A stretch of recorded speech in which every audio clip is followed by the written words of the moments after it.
Kellie Meyer, Washington correspondent, is on the trail in New Hampshire. Hi, Kellie. Hey there, Leland. Well, you put it correctly there with the reboot that the former vice president is working on here today, really pushing for a shift back to conservatism in the Republican Party. He is saying that progressivism and populism are, quote, on the same road to ruin, and that the Republican Party is at a crossroads right now. But he says he still has faith that they're going to choose a good way. It's essentially him saying to voters that he's hoping that they choose him. He's putting himself forward as the classical conservative choice, the Ronald Reagan Republican that we saw as he announced his presidential launch back in the beginning of June, pushing himself forward as the Ronald Reagan Republican candidate.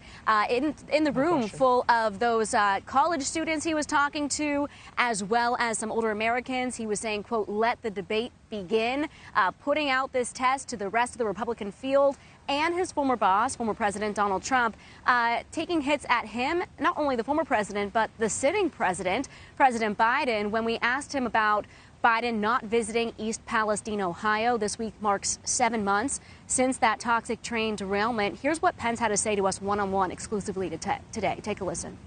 Well, I think it's shameful with everything the people of East Palestine have gone through that the president spent so much time on vacation.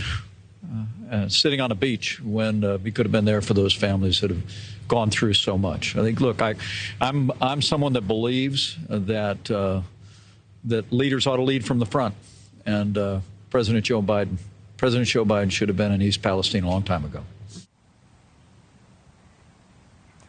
Leland, it's clear here that Pence is trying to put himself forward as the Republican that can out-Republican the other Republicans in this race, but it's unclear just how this new strategy is going to be received. Some Republicans already weighing in, from former House Speaker Newt Gingrich, saying that much of the Republican base is in favor of populism, so he may alienate much of the base that he's trying to win over. And populist Senator J.D. Vance, who was endorsed by former President Trump and took the seat vacated by conservative Senator Rob Portman, he was saying, quote, rather than try to resurrect the corpse of Ronald Reagan, Mike Pence should actually solve the country's problems. He went on to say if he did and was running a presidential campaign built around that, he wouldn't be polling in the single digits.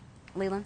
Yeah, and he and Chris Christie, Mike Pence and Chris Christie, are the only two Republicans in the field who have net unfavorables among Republican voters. The MAGA base views him sort of as treasonous for what happened on January 6th, and the anti-Trump Republicans just don't seem to trust him, or haven't he has not yet regained their trust. Maybe a better way to say it. Kellie, thank you very much. That town hall next Wednesday, September 13th.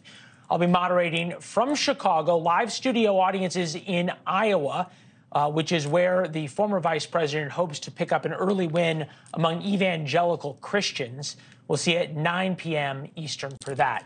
Thanks for watching. Go to newsnationnow.com to find NewsNation on your television provider. And don't forget to subscribe. Click the red button to get more of NewsNation's fact-driven, unbiased coverage.